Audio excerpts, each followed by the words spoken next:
റബ്ബിൽ ആലമീൻ അസ്സലാത്തു വസ്സലാമു അലാ റസൂലിഹിൽ അമീൻ വഅലാ ആലിഹി വസഹ്ബിഹി അജ്മഈൻ. ബഹുമാന്യരായ സഹോദരന്മാരെ, സഹോദരികളെ, അള്ളാഹുവിനെ സൂക്ഷിച്ചുകൊണ്ട് ജീവിക്കണമെന്ന് ഒരിക്കൽ കൂടി ഉപദേശിക്കുകയാണ്, ഉണർത്തുകയാണ്. നമ്മളൊക്കെ നമ്മുടെ ജീവിതത്തിൽ ധാരാളം നന്മകൾ വളർത്താൻ വേണ്ടി, പ്രത്യേകിച്ച് ആരാധനകൾ വർദ്ധിപ്പിക്കാൻ വേണ്ടി നിരന്തരം ശ്രമിക്കുന്ന ആളുകളാണ്.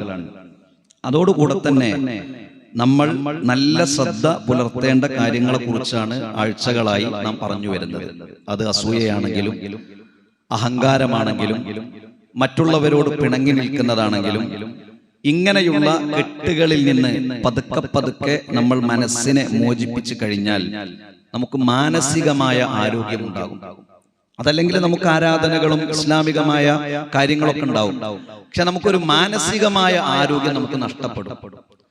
മാനസികമായ ആരോഗ്യം വർദ്ധിപ്പിക്കണമെങ്കിൽ ആരോടും പകയില്ലാത്ത മനസ്സ്, ആരെ കാണുമ്പോഴും ഒരു അതൃപ്തി തോന്നാത്ത മനസ്സ്, ആരോടും അസൂയ തോന്നാത്ത മനസ്സ്, അതല്ലെങ്കിൽ അസൂയ മനസ്സിലേക്ക് വരുമ്പോ അത് അസൂയയാണ് എന്ന് തിരിച്ചറിയുന്ന മനസ്സ്, എന്റെ പ്രവർത്തനത്തിൽ അഹങ്കാരം കടന്നു വരുന്നുണ്ടോ എന്ന ചിന്ത. അപ്പോൾ ആരാധനകളെ ശ്രദ്ധിക്കുന്നത് പോലെ തന്നെ ദുസ്വഭാവങ്ങൾ ജീവിതത്തിലേക്ക് കടന്നു വരുന്നതും നാം ശ്രദ്ധിക്കേണ്ടതുണ്ട്.